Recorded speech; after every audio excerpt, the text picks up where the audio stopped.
you. Thank you, Mr. President. Mr. President. Mr. President, I stand in full support of the bill entitled an act to make provision for the management and implementation of the post-disaster reconstruction and resilience efforts consequent on the passage of Hurricane Melissa and for resilience generally to establish a National Reconstruction and Resilience Authority.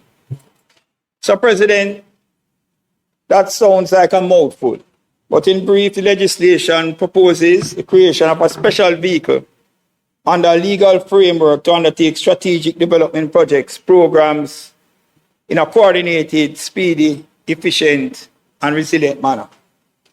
And Mr. President, as I sat here and listened to the presenters across the floor, I wrote something on the top of my paper. And pardon me. But I say, young boy no know star. Young boy no know star, Mr. President. And some of the comments that I also heard across here was laced with misinformation. Misinformation that has to be corrected. And even in spite of the great presentation from Senator Rose Bennett Cooper that dealt with local authorities and the involvement of local authorities and even beyond that in respect to approving entities. I heard right after that comments being made across the floor by two speakers to say that there was exclusion of approving entities and regulators. That is the furthest thing from the truth. The reference to it was well spoken to, Mr. President, when you look at 24(1)(a. It says that you have stepping when the approving entity has not made a decision. Not made a decision. Not that they have made a decision and you overturn the decision. You have not made a decision. And in respect to the stepping, the procedures that have been laid out, my friend spoke clearly to that. But let us look at what 24(4) says. 24. Pardon me? No, 24(1)(b) speaks to conditions. You may have approval with conditions. And you can vary the conditions, but not to change the decision. You have approvals, and approvals are made with conditions. So you must understand what is contained within the bill. But then, Mr. President, let us go further to 24(4), which says that where the minister receives an application from the authority for a stepping order, the minister shall in writing, and that is important. It is not just something that is spoken about secretly. It is documented so that you have transparency and accountability. It is in writing. Notify the approving entity and give the approving entity the opportunity to make representation to the minister. So even when the minister gets involved, the approving entity is not excluded from the process under the stepping order. So we need to correct those things. And also quickly want to correct, Mr. President.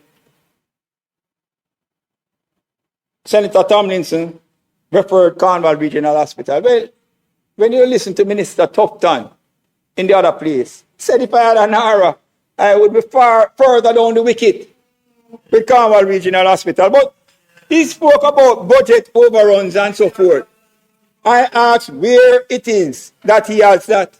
What we have with Cornwall Regional Hospital, Mr. President, is that you have had a rescoping. You don't have budget overruns at Cornwall Regional Hospital. Mr. President, when I went and visited on a tour of Cornwall Regional Hospital to see exactly what was happening there, you know, when you look at it from the outside, you see the existing building, Mr. President. But when you go inside, It was totally, absolutely gutted from basement to the 10th floor.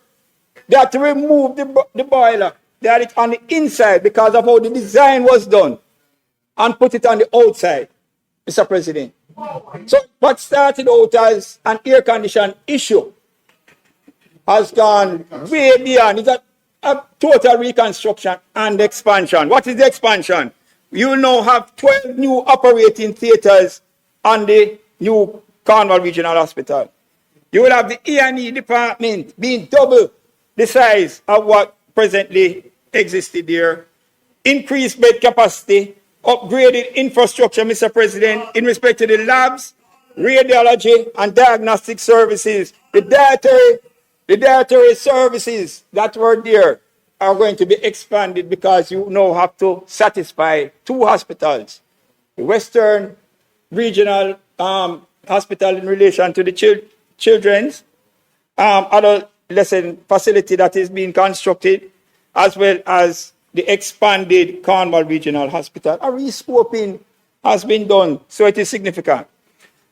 But Mr. President, when I looked in the other place and the results came out, we were informed as a listening public that all opposition voted against the bill. All opposition. I know I said to myself, is there short-sightedness? Or is just bad mind? With the expectation of what is to come. Mr. President, what I want to find out from those persons in the other place who voted against the bill was whether they had consultation with their constituents before casting the vote, Mr. President. Mr. President, how many town hall meetings or community meetings did they have before they came here and voted against the bill? And I heard Senator Tomlinson say, right off the bat, they are voting against the bill on that side. That's what he has said. How many consultations have they had? Mr. President, if those answers are not provided with specifics and independent proof, it is my considered position that the opposition is mere politicking. They are anti-people, anti-development, and anti-Jamaica. Mr. President, sometimes I wonder whether the PNP, the opposition, suffer from schizophrenia. Because their attitude and behavior leading up to today would suggest that. Mr. President, in some places, they say that the people not benefiting from reconstruction. And now that we are creating the legal framework for faster response, the opposition is championing delay and the proposed from Joint Select Committee.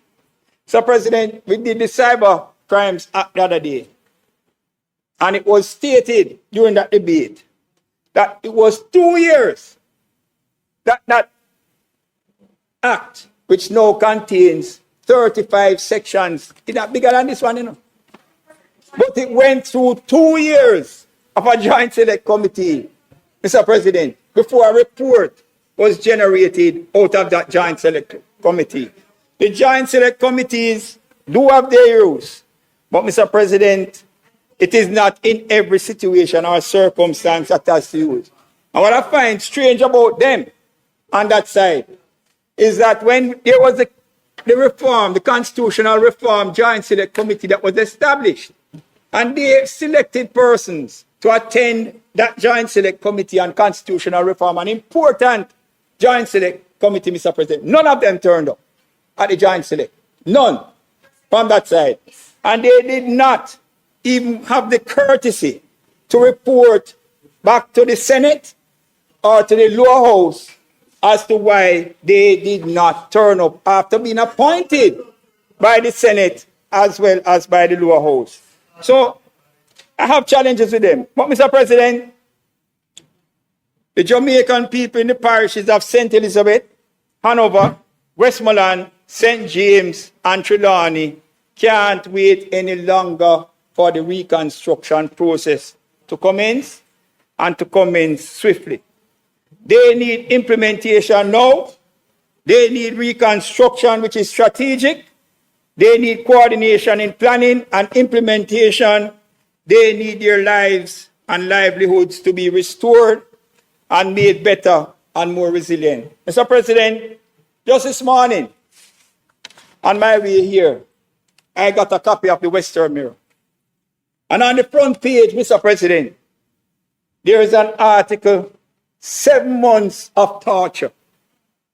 And when you look on the photograph, this is a roadway that leads out of East Central St. James up into South St. James, a major roadway. The roadway has been removed, and a 72-year-old citizen, 76 actually, senior citizen, Mr. President, he has been forced to shell out tens of thousands of dollars to continuously remove mud because of the situation that exists. He cannot wait for this bill and for the circumstances to come. When you look on procurement, just to correct these type of infrastructure works that are needed, Mr. President, procurement delays are delays that take you forever. And I hear Senator Bernard across the floor saying that there is nothing in it for the ordinary citizen. But when you look on clause 4 and you take it around to clause 4.2, that says the authority shall have the power to carry out or secure the laying out and development of areas. That is where the ordinary people live. It speaks about the layout, construct, and rehabilitate of roads and buildings, and carry out such other building and engineering operations as may appear to it to be necessary or desirable in, on, over, or under the land within any area. Senator Bernard, this authority has the authority under this bill to deal with the situation that exists in West Green and in Catherine Hall and in many other areas that have been impacted by Hurricane Melissa. So you need to read the entire bill with that. I just want to say quickly, Mr. President, and to the people of Jamaica, that you can trust the Andrew Holness-led administration with large projects, with projects that will improve their lives. And I come here to state what are facts historically. So, President, the Macfield to Ferris main road in Western Jamaica, you know, the other side spoke about it again. When we came, we acted, Mr. President, and ensured that the main road from Macfield to Ferris was improved. Mr. President, the Constant Spring Road in Kingston and the dualization of Constant Spring Road and the 3 Mile overpass, Mr. President. Mr. President, when that was being done, when both projects were being done, the opposition said, no, don't do both projects at the same time. You're going to cause gridlock in Kingston. What was the response from Dr. Andrew Holness? He said, we have the capacity to do it. And it was done, Mr. President. And I take it to the Montego Bay Perimeter Road. Mr. President, the Montego Bay Perimeter Road. Dr. Andrew Holness administration brought legislation to this parliament, namely the Public Procurement National Development Project Montego Bay Perimeter Road Project Order 2021. And when it came to the Senate for debate, Mr. President, we heard opposition to it from across the floor to say, guess what? You're handling too much money and you're removing the procurement guidelines. Mr. President, the executing agency that is set up to deal with the Montego Bay Perimeter Road has been dealing with a project with a value of United States $274 million, $42 billion, Mr. President. And this project is now very far advanced, and the potential for growth, development, and improved traffic flow is on the horizon in a very short period of time. 5 years. and we have made significant development. And that is something that you criticized and said, oh, remove the procurement guidelines. This is what NaRRA is also doing to ensure that you have efficiency and speed in respect to the development. So, Mr. President, we as an administration are about action and performance and getting things done.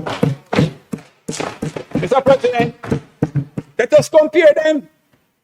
And I want to bring up Riverton City. Dumb. Mr. President,